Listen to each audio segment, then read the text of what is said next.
Welcome to asmithvideo episode 10. Persistence in the right things always pays off. In doing what I do, I've had plenty of critics over the years, but I knew that I had a decision to make early on, and it was this. Choose to do what I know I need to do, what I was created to do, what I'm passionate about, instead of swaying my decisions based on the opinions of critics. You see, it would have been easy to change things because of a few hundred critics over the past 10 years, but instead I decided not only to listen to myself, but to the thousands who showed up to read my work and continue to do so.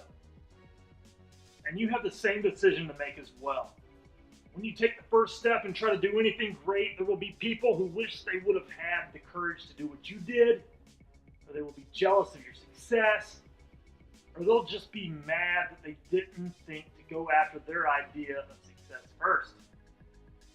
And I do want to say that, yes, we should hear what our critics have to say. I'm not saying to just completely tune them out, because they do give us a different point of view to look at things from. I'm not saying that their advice is good advice. Some advice is just nonsense. But valid critics who care about your outcome but may have a problem with what you're doing, a valid reason for it. Valid critics can only make us better. And in the end, I believe that your passion to do something great in this world is there for a reason, whatever thing that may be. And also know that many times critics will be there to let you know you're onto something great. You may be onto something great. You probably are. So these critics do still serve a purpose. Now, this idea of persistence not only applies to when you need to stand up to critics, but continuing on even when no one is paying attention to your work.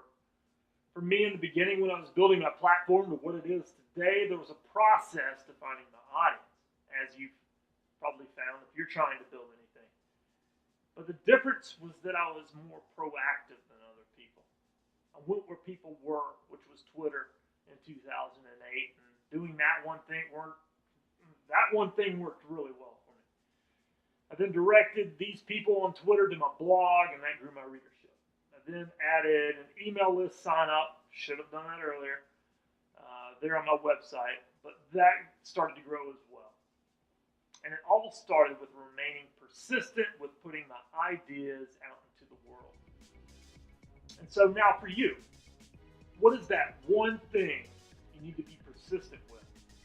And how can remaining persistent change your outcome for the better?